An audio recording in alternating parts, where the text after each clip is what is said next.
Got another laser here to put together and demonstrate. This one is called a Jiccoda L1. It's from a company called Mixon.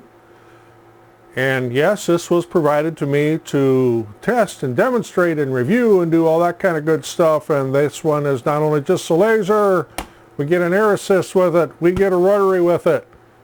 Let's put this together.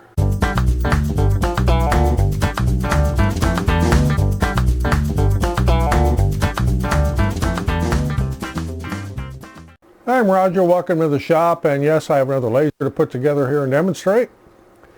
I'm going to unbox this, take it all out, put it all together, and once again with my laser assembly videos I do this in great detail, so if you are experienced in putting things like this together, you may find this somewhat boring, but for those that want to see every little detail and everything that goes into it, this would be the video for you. So let me get this thing unboxed. Let's see what we got here. Right on top we have a user manual. I've not opened this yet, so this is right off the get-go there, a couple pieces of cardboard. Not really cardboard, more like fiberboard, pasteboard, poster board, whatever. I'm not sure why that is there. Off to the side we got some foam here, and we have a laser head. And this one is, how many watts we got here? 10 watt output. A small mystery box. And inside this little mystery box are some of those little cheesy safety glasses you always get. And we'll go into some of the laser safety and the proper colored glasses to get and all that, but this is absolutely better than nothing. And another little mystery box. Oh, we got goodies in here. Okay, we got the USB cable. And it's a USB A to C, so it's not the like normal printer cable type USB cable you get with a lot of them. We got a couple little alien wrenches, a little brush, a little screwdriver, and some hardware, and we'll need that. A couple little wrenches.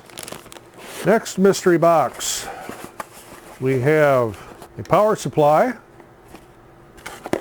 with a power cord. And it is a US power cord, which is a good thing, because I'm in the US. And we have the X-axis, it looks like. And we'll get the extrusions out here.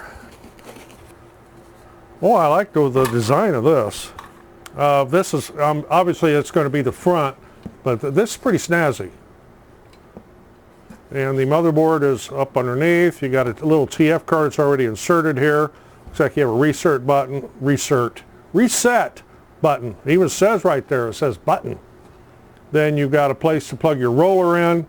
That must mean you won't need to unplug your Y-axis motor and all that kind of stuff. We'll get into that when we get this put together. Got a coil cord. Looks like we got a couple limits on there and a couple little things to plug in. Looks like it goes to the laser head. Be the power and the PWM signal. So yeah, I like that little layout there. Another extrusion here and one more extrusion, and that appears to be the end of everything. Yep, just more foam. See, it's well packed. Okay, your hardware packages are labeled. Got S1, S2, and S4. I am going to be possibly using this little Phillips screwdriver they include with this. For the other screws though, they do give you an alien wrench. I'm going to use my own little driver here. It's 2.5 M&Ms if you're keeping score. The first thing you're going to want to do is take the front. You're going to have a left side, or I should say a right side and a left side. Stepper motors go towards the front, towards you. And this extrusion fits like this. It hides a stepper motor underneath. And there's 3 screws that will go in right here. Okay, for this first corner here, you'll be using the S1 screws. You'll need 3 of them. And everything should line right up.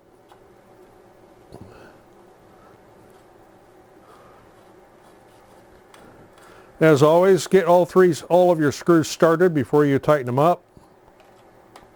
That way you can be sure of having proper alignment. This looks like it's very, very well machined, so it should square itself. There's not a whole lot of options for wiggling things around here at all. Everything fits very tight. Now we'll do the same thing on the left side. Here again, the stepper motor goes inside that front extrusion. Your cord You can just come out the bottom for right now. Boy, I really like the way this goes together. So now I'll turn this around and we'll do the back. On the back side, you'll see there's a label here. You want that up. So that'll be on your right-hand side as you're facing the back of it. And here again, you would just be putting 3 screws into each corner.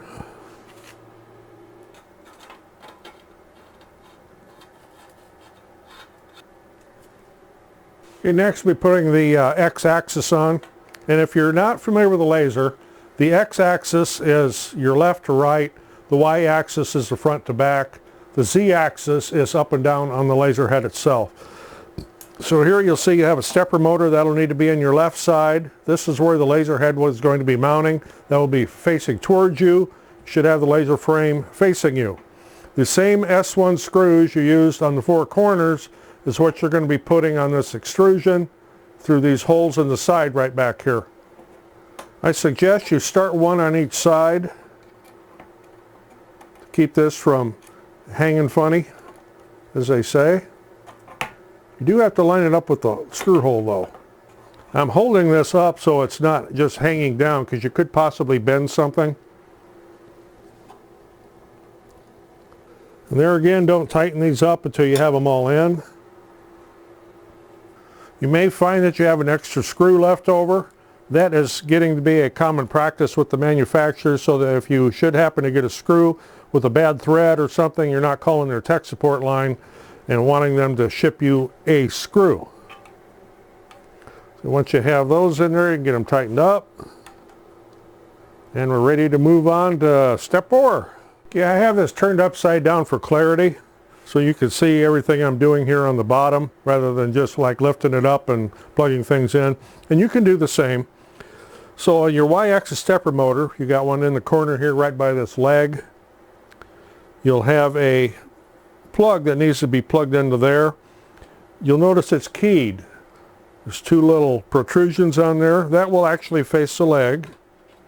So you would just bend this over there and plug it right into the stepper motor. It should go straight in.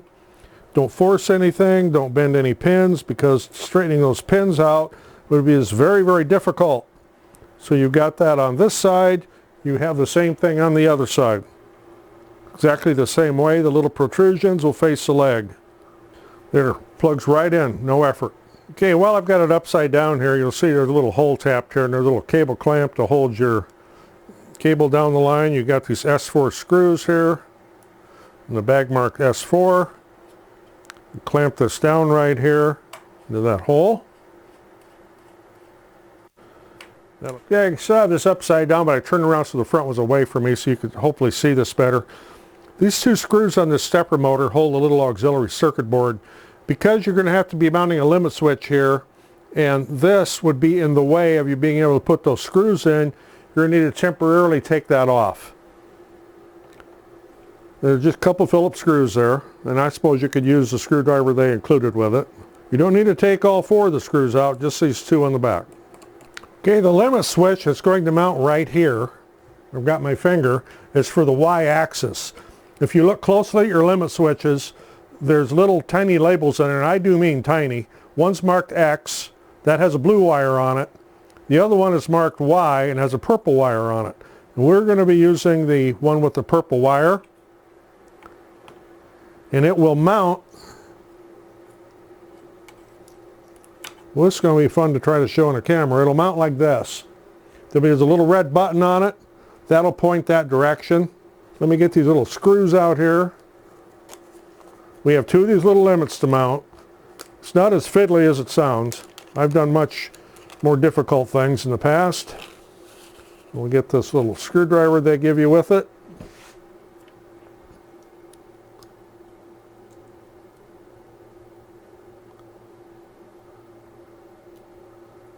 And I need to get this back here so I can actually work on it.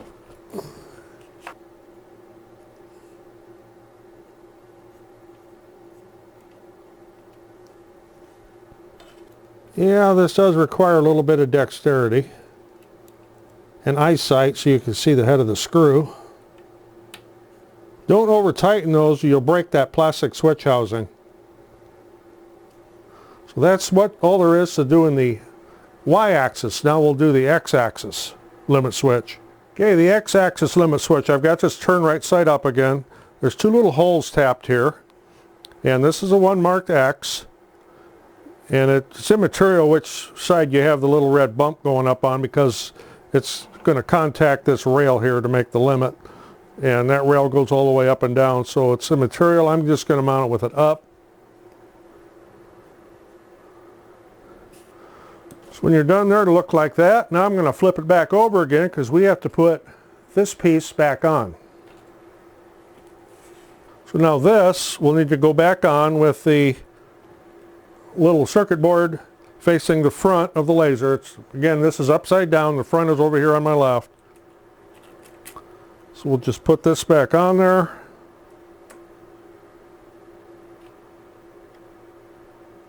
Make sure you're not pinching any wires. Okay, I just figured out it's going to be easier to do without this on there first. So I'm going to take this back off. Get my cable back. Okay, something I just noticed after the fact, I had a little bit of a do-over here. Since I had this upside down, I was not thinking about that when I put my cable on. But the cable needs to come in over the top, not under the bottom to your limit switches and everything over there. So I had to do just a little bit of a do-over to get it rerouted back to the top. There's a little cable clamp right there. There's a hole tapped in the side. Clamp your cable there to hold it. And then underneath, you've got one more cable clamp to put on. That's right here, and you'll notice at the bottom of the extrusion, you've got a hole tap there. Another one of them little short screws go in there. And I'm going to dress that up just a hair after I get this started. We got a little bit of slop here. I'm just going to slide the cable through that, maybe. Okay, get this flipped over again. Okay, putting this on is going to be pretty simple, and this is appears to be very well constructed. You've got a little plug here. This will plug into that, but I'm not going to do it until after I slide it on. There is a little dovetail here. Dovetail here. There's a thumb screw on the side you'll want to back out. You don't have to take it out, just back it out so that this will slide in place. Didn't back it out quite far enough. There we go. I'm just going to tighten it up at a random point.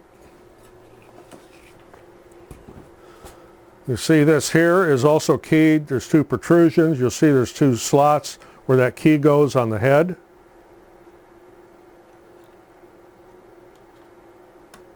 Plug in just like that, no effort. Now you want to make sure that everything slides. Don't be doing this real fast. But you want to make sure that everything moves well and that nothing hangs up anywhere. Nothing wobbles. We don't have any wobble there, so that's good. There are eccentric nuts on this, I believe. Just turned around so you can see here. Should this wobble on you, and I don't have any wobble, this is set very, very well. There's a little nut right here on the bottom behind this roller. That's called an eccentric, and you can rotate that and it will change how tight these wheels grip this rail. Right now you should not be able to just spin them free hand on either side. And this is set perfect right from the factory. I'm also looking at the belt tension here, and it looks like it's pretty good. You don't want it so tight that it's like a rubber band, but you don't want it like just flopping all over either. And the way to adjust that, if you would need to, just turned around, you would loosen this screw right here. In fact, I'll give you a little bit of a demonstration. You would loosen this. Then right here is a little hole, and they do give you a wrench to go in there, which I will grab. You would take your 2mm wrench and you can adjust your belt tension. And again, you don't want it so tight that it's like a rubber band, but you don't want it flopping around either. I'm actually going to tighten this up just a little bit. This is kind of subjective. So after you get it set, make sure you tighten that screw back down and make sure everything rolls easy and smooth. and that nothing's catching.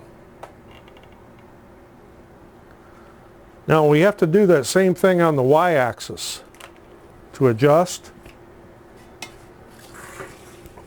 and check your belt tension. On that, the tension screw is here on the side. I'll put my finger in there and see if that needs to be tightened up or not. That's pretty good there. I don't think I'm going to fool with that. I'll check the one on the other side.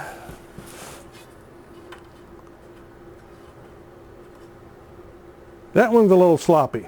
So we're going to adjust that one. I'll just loosen the screw up right here. Take the 2 M&M wrench into the adjuster here.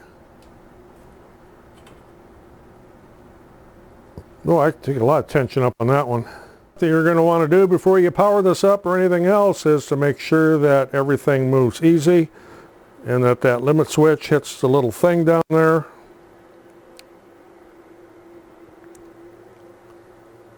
Don't move these fast, that's a little hard on the circuit board. And once you're satisfied with that, we're getting ready to get power to this.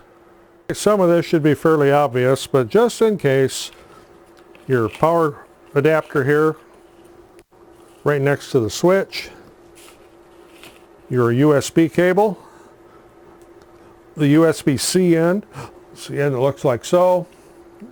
It'll go in right here. This will go to your computer, and of course we'll have to put power cord in that and get her plugged in. I need to get a laptop over here so we can play with this. Okay, with your laser turned on and your USB cable connected, we're going to start out here with Laser Gerbil, because that is the free one and the kind of easy one to look at here. So one of the things you're going to need to do if you've never used a laser before is to install this driver right here. CH340 driver. And that's already on here, but I'm going to do it again anyway. Hit install. Driver install success. Close that. Up here now to connect your laser, you just click on this little lightning bolt and we are connected. Of course, when you have your laser on, make sure the emergency stop is released, and I'll show you that step here in a minute.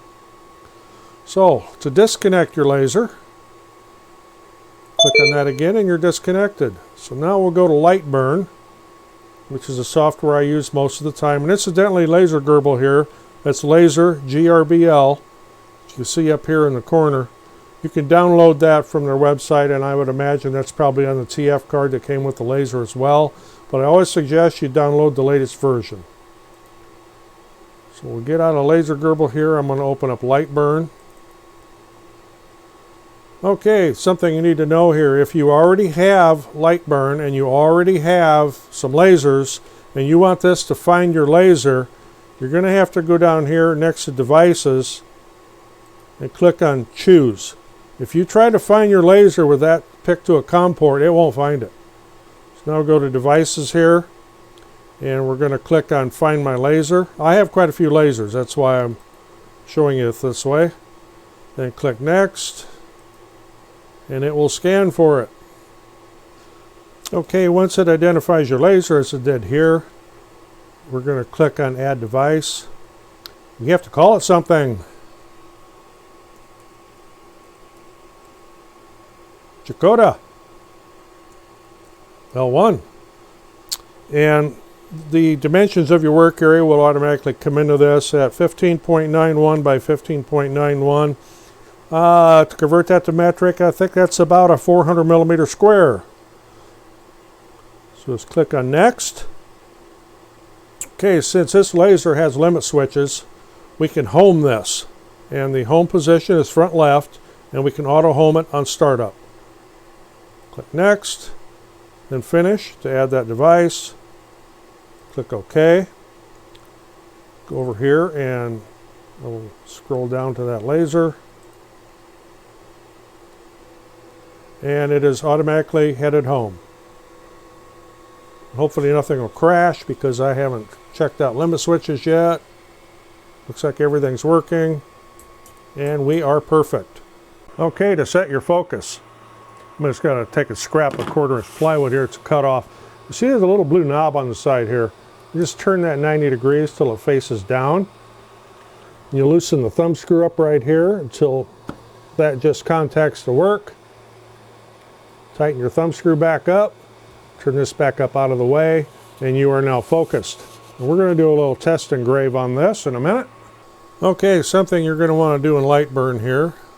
Up here to edit. Device settings.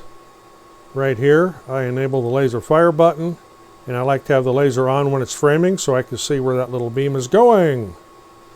You just click OK. Then in your move panel right here, I'm going to set this at 1%. I'm going to do a little test fire here to make sure that works. And it does, and that's pretty dim. I might go to 2%. That makes it a little easier to see. So we're going to have to set something up to engrave here. So let's just do some text.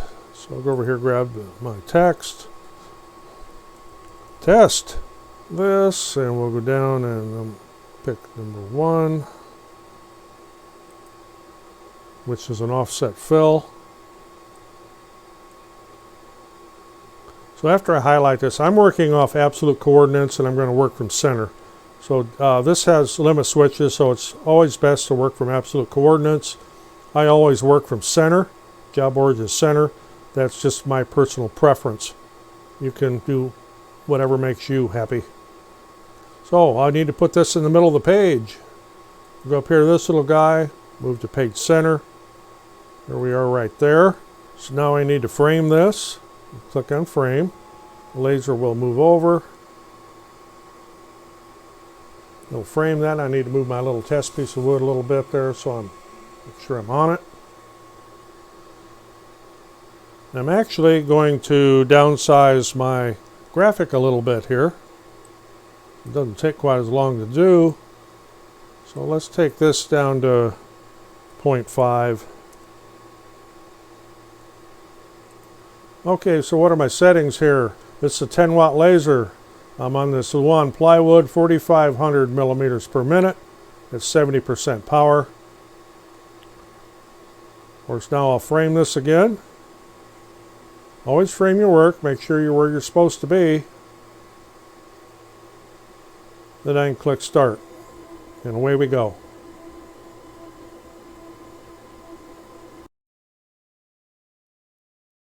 So I always have to bring this up, or I'm going to try to start bringing it up in every laser assembly video I do, if you're new to working with a laser. Even though this has a shield on it, and if you just glance at it, that's fine. If you're going to stare at that, even through the shield, wear protective eyewear. Now these ones they give you are what I call cheesy, hokey, whatever.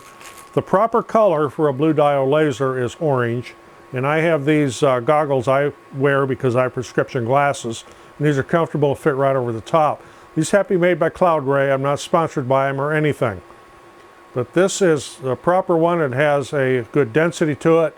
You can still see the work very well. And you can look at it as long as you want through these and it's not going to bother your eyes.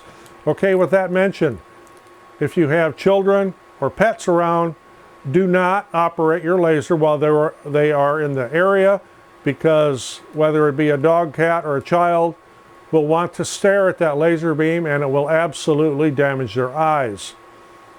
So wear proper eyewear, keep kids away, and also do not leave your laser unattended. That doesn't mean that you have to stand right there and watch the entire project. Be in the same room, be in the area.